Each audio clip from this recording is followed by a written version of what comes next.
Tonight, we remember the 6 employees killed in that shooting at the Walmart in Chesapeake. Yeah, the victims ranged in age from 16 to 70 years old. New at 6, Angelique Arintok hears from a worker who survived the attack and the first police officer on the scene that night. On the way to another call, Chesapeake police officer Albert White heard about shots fired at Walmart over his radio. All copies, engine 4 and all units responding. He redirected to the supercenter and recalls being the first police officer on scene. 1521 Sam Circle. I had a female run out to me immediately. I could see that she had been shot. Not hearing any gunshots at the time, he focused his attention on the woman's injuries. Took her to the back of my car, set her down. I grabbed my medic kit out of my trunk, and I immediately started packing her wounds.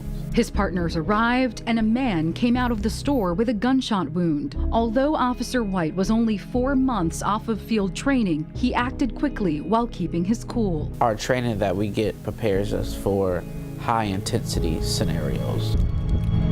While getting his assignment for the overnight shift, former employee Miles Whitaker says a manager walked into the break room and began firing after 10 p.m. First 2 shots didn't register to me. Then survival mode kicked in.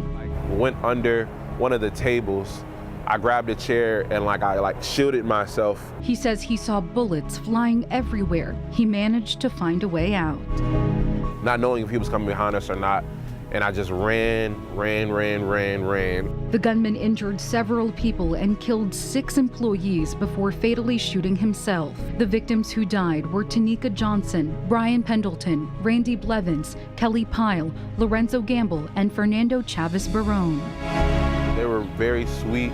They didn't bother anybody.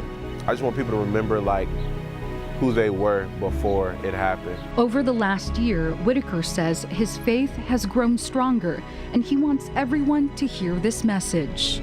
Understand that tomorrow is not promised. The renovated store, including a new outdoor memorial space, reopened to a large crowd on April 19th. Officer White says the unity that emerged out of the tragedy will stick with him. It made us come together as a city because it's not just police that have responded.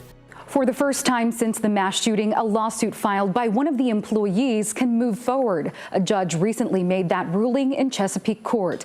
Plaintiffs say they lodged complaints to higher-ups against the gunman prior to the shooting, citing things like concerning behavior and inappropriate comments. At least one other former employee has a lawsuit actively pending against the corporation. Angelique Arintok, 13 News Now.